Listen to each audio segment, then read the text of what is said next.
नमस्कार दोस्तों, स्वागत है आपका अपने चैनल कीज टू सक्सेस में। आज का हमारा टॉपिक है कंप्यूटर जीके। इसके 100+ एमसीक्यू देखेंगे। ठीक है, परीक्षा मंथन बुक से। जिन लोगों के पास भी ये बुक नहीं है उन लोगों के लिए बहुत फ़ायदेमंद है। जो लोग आगामी एग्ज़ाम देने वाले हैं, ठीक है, कौन कौन से एग्ज़ाम देने वाले हैं? MPPSC, MPSI, Vyapam, RPSC, UPSC, UPPSC, UPSI, banking, railway, SSC, सभी एग्ज़ाम में पूछी जाती है। ठीक है, कंप्यूटर के जीके। तो उससे संबंधित अपन आज इसमें एमसीक्यू देखते हैं। तो यूनिट वाइज देखते हैं। ठीक है, आज हम 2 यूनिट कवर करने वाले हैं। 5 यूनिट हम पहले ही कवर कर चुके हैं। ठीक है, मेमोरी देखेंगे आज और सॉफ्टवेयर देखेंगे। तो इससे संबंधित जितने भी क्वेश्चन बनते हैं वो सभी हम देखते हैं। तो आइए वीडियो शुरू करते हैं।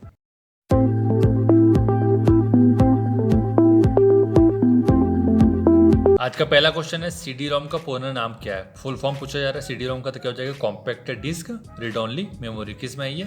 इसमें बी ऑप्शन है। ठीक है, तो सीडी रोम के बारे में कुछ इन्फॉर्मेशन दी हुई है, वो देख लीजिए। नेक्स्ट देखते हैं। इसके बाद कंप्यूटर में स्मृति का प्रकार नहीं है पूछा जा रहा है। क्वेश्चन अच्छे से पढ़ा जाना चाहिए। ठीक है, तो कौन सा नहीं है? सेमीकंडक्टर होता है, मैग्नेटिक भी होता है, सर्वर नहीं है, ऑप्टिकल डिस्क मेमोरी भी होती है। ठीक है, नेक्स्ट देखते हैं। ऐसे एप्लीकेशन के लिए मैग्नेटिक टेप प्रैक्टिकल नहीं है जिनमें डाटा शीघ्र रिकॉल किया जाना है क्योंकि टेप है। क्या है देखना है इसमें। ऑप्शन है हमारे random access medium, sequential access medium, read only medium, आसानी से डैमेज और महंगा स्टोरेज। क्या हो जाएगा इसका सही आंसर? सीक्वेंशियल एक्सेस मीडियम हो जाएगा इसका सही आंसर। ठीक है, नेक्स्ट देखते हैं। इसके बाद नेक्स्ट है, जब आप पीसी पर किसी डॉक्यूमेंट पर कार्य करते हैं तो डॉक्यूमेंट अस्थायी रूप से कहाँ स्टोर होता है? पूछा जा रहा है, अस्थायी रूप से पूछा जा रहा है तो कहाँ हो जाएगा? रैंडम एक्सेस मेमोरी में। और स्थायी रूप से पूछा जाता तो रोम में हो जाता। ठीक है, नेक्स्ट देखते हैं। इसके बाद कंप्यूटर में रैम का तात्पर्य क्या है? रैंडम एक्सेस मेमोरी है। रैंडम एक्सेस मेमोरी के बारे में क्या लिखा हुआ है? यह एक इलेक्ट्रॉनिक अस्थायी मेमोरी है जिसमें सूचना को कहीं से भी पढ़ा जा सकता है। ठीक है, रैंडमली पढ़ा जाता है इसमें।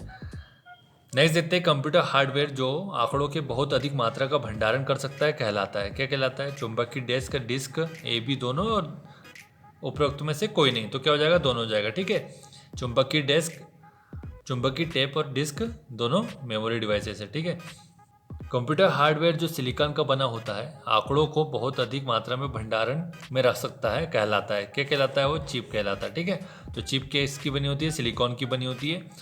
देख लेते हैं इसके बारे में। सिलिकॉन का बना एक ऐसा सेमीकंडक्टर मेमोरी डिवाइस है। वीएलएसआई तथा यूएलएसआई के प्रयोग से इसके भंडारण क्षमता में वृद्धि अधिक हुई है। रोम तथा रैम इसके उदाहरण है। ठीक है, चिप के। नेक्स्ट देखते हैं। इसके बाद पेन ड्राइव है। पेन ड्राइव क्या है पूछा जा रहा है तो क्या हो जाएगा? इलेक्ट्रॉनिक मेमोरी है। इसके बारे में कुछ इन्फॉर्मेशन दी हुई है, यहाँ देख लीजिएगा। ठीक है, नेक्स्ट देखते हैं। अगर अपन इन्फॉर्मेशन भी देखेंगे तो वीडियो बड़ा हो जाएगा। ठीक है, हमारा काम है फैक्चुअल इन्फॉर्मेशन, और अगर आपको 3 मार्कर के हिसाब से भी करना है तो आप व्याख्या बिल्कुल देखिए। इसका देखते हैं। कैश मेमोरी का प्रयोग किया जाता है। किस में प्रयोग किया जाता है? मेमोरी व प्रोसेसर के बीच गति अवरोध को दूर करने के लिए। ठीक है, नेक्स्ट है हमारा, कंप्यूटर में एक अनुप्रयोग से दूसरे अनुप्रयोग में सामग्री का अंतरण कहलाता है। क्या कहलाता है? डायनेमिक डाटा एक्सचेंज कहलाता है। ठीक है, नेक्स्ट देखते हैं। पेन ड्राइव है। क्या है पेन ड्राइव पूछा जा रहा है तो क्या हो जाएगा इसका सही आंसर? एक हटाई जाने वाली द्वितीयक भंडारक इकाई, मतलब सेकेंडरी मेमोरी यूनिट है ये। रजिस्टर उच्च गति स्मृति तत्व है जो स्थित होते हैं। किस में स्थित होते हैं रजिस्टर्स? रोम और ईपी रोम में। ठीक है, नेक्स्ट देखते हैं। इसके बाद रीयूजेबल ऑप्टिकल स्टोरेज का एक्रोनिम क्या है पूछा जा रहा है तो क्या हो जाएगा इसका सही आंसर? CDRW। नेक्स्ट देखते हैं। कंप्यूटर का बिल्ट इन मेमोरी है कौन सा है पूछा जा रहा है तो कौन सा हो जाएगा? रोम। ठीक है, इन बिल्ट है। CD पर आप कार्य कर सकते हैं। क्या काम कर सकते हैं? पढ़ना लिखना, पढ़ना और लिखना, इनमें से कोई नहीं, सी हो जाएगा। ठीक है, पढ़ना लिखना दोनों काम कर सकते हैं हम CD के ऊपर। ठीक है, नेक्स्ट देखते हैं। फाइल को सेव कर कंप्यूटर बंद करने पर डाटा यथावत रहता है। किस में यथावत रहता है पूछा जा रहा है? सेकेंडरी स्टोरेज में रहता है। ठीक है, नेक्स्ट देखते हैं। इसके बाद निम्नलिखित में से कौन सी मेमोरी का सबसे कम एक्सेस टाइम है? सबसे कम एक्सेस टाइम पूछा जा रहा है तो कैश मेमोरी का हो जाएगा। ठीक है, सबसे इंपॉर्टेंट क्वेश्चन है ये। इसके बाद देखते हैं हम, वर्चुअल मेमोरी का आकार निर्भर करता है। किस पर निर्भर करता है वर्चुअल मेमोरी का आकार? डिस्क स्पेस पर, डिस्क के स्पेस के ऊपर करता है। ठीक है, जब हम जो डिस्क होती है हमारी, जो मेमोरी होती है कंप्यूटर की, अगर उसको डिवाइड कर दी जाए डिफरेंट पार्ट में, बहुत सारे पार्ट में डिवाइड किया जा रहा है, इसे क्या कहते हैं? फ्रेगमेंटेशन कहते हैं। ठीक है, नेक्स्ट देखते हैं। एक डिवाइस को डाटा और इंस्ट्रक्शन लोकेट करने और उन्हें सीपीयू को उपलब्ध कराने में लगा समय क्या कहलाता है पूछा जा रहा है? क्या कहलाता है? एक्सेस टाइम कहलाता है। ठीक है,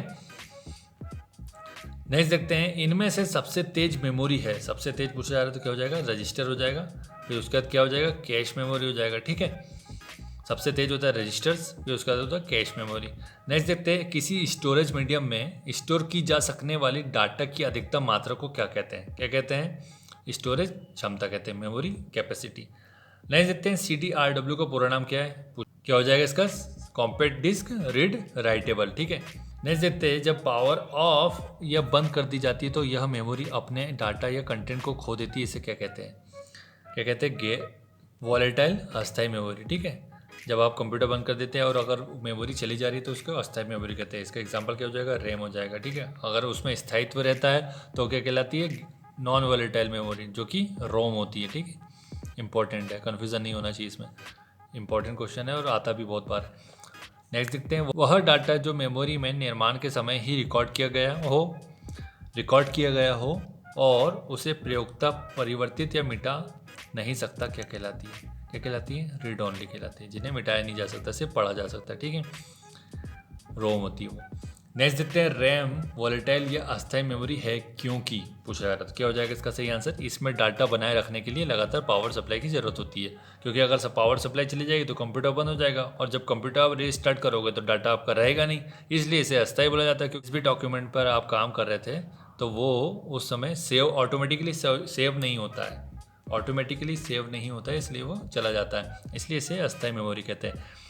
नेक्स्ट देखते हैं, जब इसमें बिजली बंद हो जाती है तो भी मेमोरी के डाटा या कंटेंट्स गुम नहीं होते, किसे कहते हैं? ये उपयुक्त सभी, मतलब रोम के जितने भी टाइप्स हैं वो सभी आ जाएंगे इसमें। रोम है, EEPROM है, EPROM है। ठीक है, इसके बाद देखते हैं हम, जो ऑब्जेक्टिव बुक आती है कंप्यूटर की उससे लाया गया। ठीक है, और आप बोलेंगे तो लूसेंट की जो पर्टिकुलर कंप्यूटर की बुक आती है उससे भी MCQ ला लेंगे, कोई दिक्कत नहीं हमें, लेकिन हमारा उद्देश्य एक ही है कि ज़्यादा से ज़्यादा क्वेश्चन आपके सामने आना चाहिए।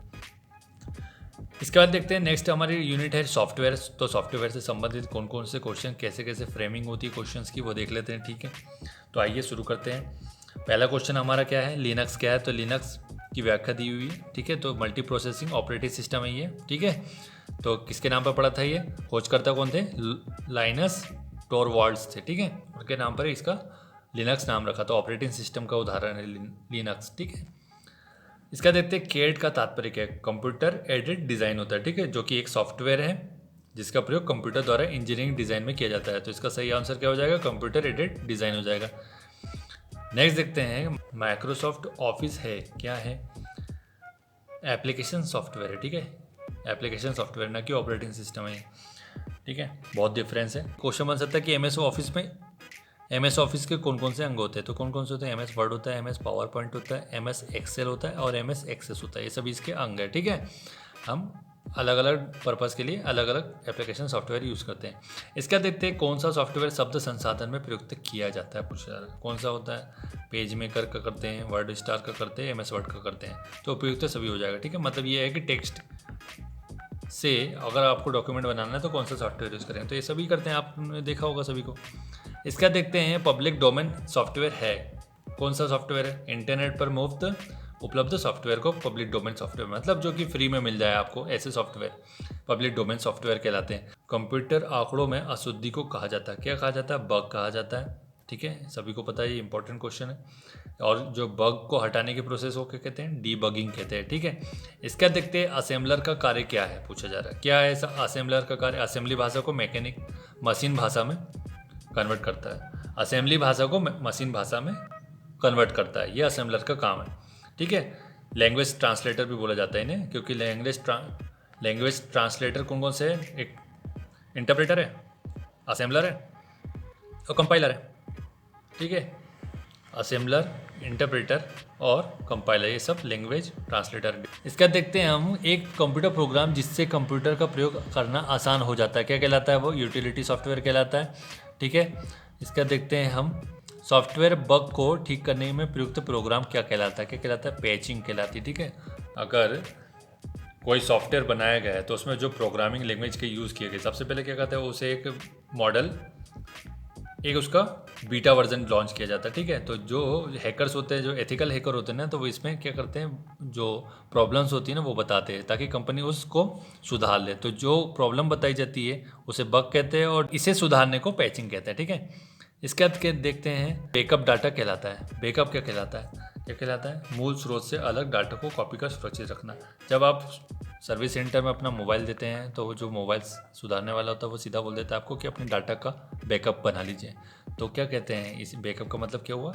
मूल स्रोत से अपना जो डाटा होता है हम उसे सेव करना चाहते हैं तो हम या तो उसे क्लाउड में डाल लेते हैं या तो फिर हमारी जो ईमेल की आईडीज होती है उसमें अपन डाटा को सिंक्रोनाइज कर लेते हैं, ठीक है। तो सिंक्रोनाइजेशन का फ़ायदा ये होता है। तो मोबाइल में जो सिंक्रोनाइजेशन का ऑप्शन है वो इसलिए यूज़ किया जाता है, ठीक है। अगर आप लोगों को अभी तक नहीं पता था तो अभी आप कभी भी ऐसा कर लीजिएगा। ईमेल आईडी से आप डाटा को सिंक्रोनाइज कर लेंगे तो आपका जो डाटा है वो कभी भी डिलीट नहीं होगा, ठीक है। और डिलीट हो भी गया तो आप वापस उसको सिंक्रोनाइज करके वापस ला सकते हैं ईमेल आईडी से। नेक्स्ट देखते हैं इसके बाद हम अनुदेशों का समूह जो कंप्यूटर को क्या करना है बतलाता है, क्या कहलाता है वो? प्रोग्राम कहलाता है, ठीक है। इसके बाद देखते हैं उपयोगकर्ता यह कैसे निर्धारित कर सकता है कि कंप्यूटर में कौन सा प्रोग्राम उपलब्ध है। यूज़र्स की बात की जा रही है, ठीक है। तो कैसे पता चलेगा उसे? बूटिंग के दौरान प्रोग्राम की सूची देखकर। जब बूट किया जाता है तब उसमें प्रोग्राम की लिस्ट रहती है और वहाँ पे सारी इन्फॉर्मेशन रहती है, ठीक है। नेक्स्ट है कंप्यूटर के सभी भाग ठीक कार्य कर रहे हैं तथा सिस्टम में लगे हुए हैं, यह सुनिश्चित किया जाता है। किसके माध्यम से किया जाता है? बूटिंग द्वारा किया जाता है। नेक्स्ट देखते हैं दो या अधिक प्रोग्राम के साथ प्रोसेसिंग की प्रक्रिया क्या कहलाती है? क्या कहलाती है? मल्टी प्रोसेसिंग कहलाती है, ठीक है। एक साथ बहुत सारे प्रोग्राम को रन कराना या प्रोसेस करना मल्टी प्रोसेसिंग कहलाती है। इसका देखते हैं MS वर्ड का उदाहरण है पूछा जा रहा है तो क्या हो जाएगा? एप्लीकेशन सॉफ्टवेयर का उदाहरण है MS वर्ड, ठीक है। MS वर्ड MS ऑफिस का भाग है और MS ऑफिस क्या है? एप्लीकेशन सॉफ्टवेयर है। नेक्स्ट देखते हैं ग्रुपवेयर होता है। क्या होता है ग्रुपवेयर? एक सॉफ्टवेयर है ये भी, ठीक है। इसका देखते हैं भारत की सबसे बड़ी सॉफ्टवेयर कंपनी कौन सी है? सभी को पता है, तो TCS है, टाटा कंसल्टेंसी सर्विसेज, ठीक है। इसके बाद है GIF का क्या आशा है? तो क्या हो जाएगा इसका सही आंसर? ग्राफिकल इंटरचेंज फॉर्मेट हो जाएगा, ठीक है। इसका देखते हैं C भाषा है तो इसके ऊपर क्या पूछा जा रहा है, क्या ऑप्शन दिए गए हैं? C किस प्रकार की भाषा है पूछा जा रहा है? निम्न स्तरीय है, उच्च स्तरीय है, मशीन स्तर की है, संयोजन स्तर की। कौन सी है?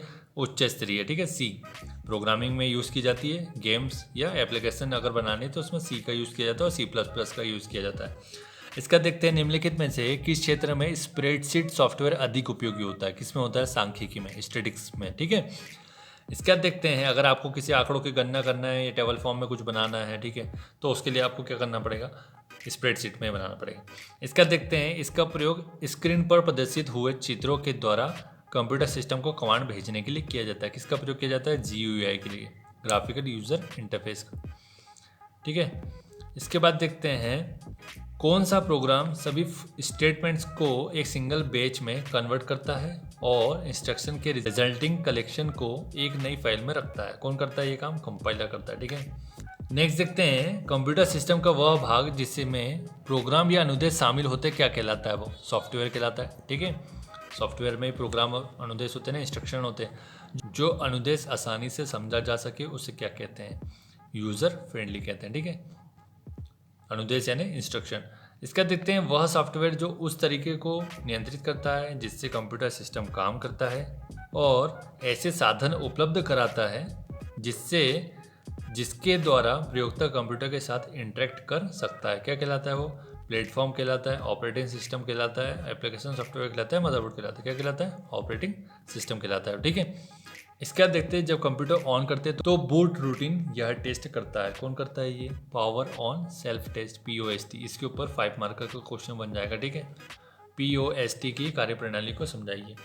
इसका देखते हैं दो या अधिक प्रोसेसर द्वारा दो या अधिक प्रोग्रामों का साथ साथ प्रोसेसिंग क्या कहलाता है? इजी क्वेश्चन है, मल्टी प्रोसेसिंग है, एक साथ प्रोसेसिंग हो रही है अगर दो से ज़्यादा प्रोग्रामों की, ठीक है। उसका देखते हैं किसी प्रोग्राम के मानव द्वारा पठनीय दर्शन को क्या कहते हैं? क्या कहते हैं? प्रोग्राम कोड जो कि मानव पढ़ सकता है। मशीन कोड को तो पढ़ नहीं सकता इंसान। अब 0101 के फॉर्म में अगर कुछ लिखा है तो इसका क्या मतलब, क्या समझ में आएगा आपको? ये मशीन लैंग्वेज होती है, ठीक है। मशीन इससे इसके ऊपर काम करती है। इसको याद रखना बहुत कठिन था, इस वजह से क्या होता है प्रोग्रामिंग लैंग्वेजेस लाई गई जिसमें आप जो अंग्रेजी के लेटर्स होते हैं ना अल्फ़ाबेटिकल, उसके हिसाब से प्रोग्रामिंग की जाती है तो उनको याद करना बहुत आसान होता है, इसलिए उनका यूज़ किया जाता है, ठीक है, ना कि मशीन लैंग्वेज का।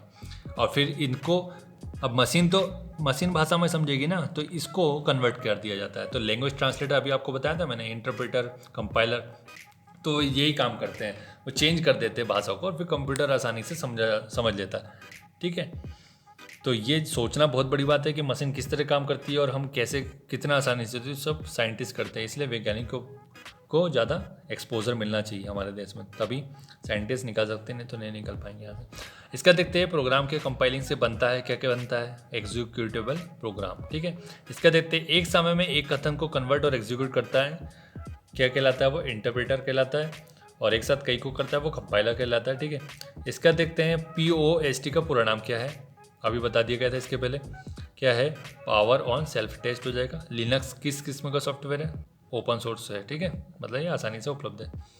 इसका देखते हैं हम, इसका क्या है, एक कंप्यूटर में 2 प्रोसेसर लगा जाते हैं तो उसे कहते हैं, क्या कहते हैं, उसे पैरेलल प्रोसेसिंग कहते हैं। ठीक है, अगर 2 प्रोसेसर एक साथ लगा जाए तो उससे पैरेलल प्रोसेसिंग करें, मतलब अगर कोई आपने कमांड दी है तो कोई 2 कमांड एक साथ दे दिया आपने तो पैरेलल प्रोसेसिंग होगी, अगर डिफरेंट पर्पज से हो तो। इसका देखते हैं जब आप कंप्यूटर बूट करते हैं तो क्या होता है, ऑपरेटिंग सिस्टम डिस्क में रैम में कॉपी किया जाता है। ठीक है, यही सही है। इसका देखते हैं कंपाइलर है, कंपाइलर क्या है अभी पूछा गया है, एक ऐसा प्रोग्राम जो हाई लेवल लैंग्वेज में लिखित प्रोग्राम को मशीन लैंग्वेज में कन्वर्ट करता है। ठीक है, HLL to MLL। ठीक है, हाई लेवल से मशीन लैंग्वेज में कन्वर्ट करता है। कंप्यूटर के संदर्भ में सॉफ्टवेयर का क्या अर्थ है पूछा जा रहा था, क्या है, कंप्यूटर प्रोग्राम है।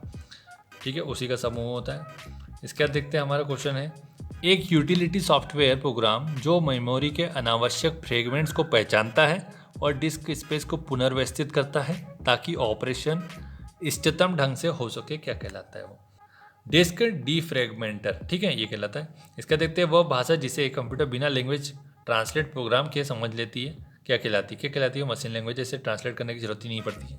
लेकिन अगर असेंबली लैंग्वेज हो, ठीक है, या किसी प्रकार की अल्फ़ाबेटिकल लैंग्वेज हो तो उसे समझने के लिए उसे लैंग्वेज ट्रांसलेटर की ज़रूरत पड़ती है। ठीक है, तो दोस्तों हमारा इस यूनिट से संबंधित इतने ही क्वेश्चन थे। ठीक है, इसके बाद की यूनिट हम अगले वीडियो में लाएंगे। तो आई होप आपके लिए ये जो क्वेश्चन लाया जा रहा है और जो वीडियो लाया जा रहा है बहुत अच्छे होंगे। अगर ये वीडियो अच्छे लग रहे हैं आपको तो चैनल को सब्सक्राइब कीजिए, अपने दोस्तों के साथ शेयर कीजिए।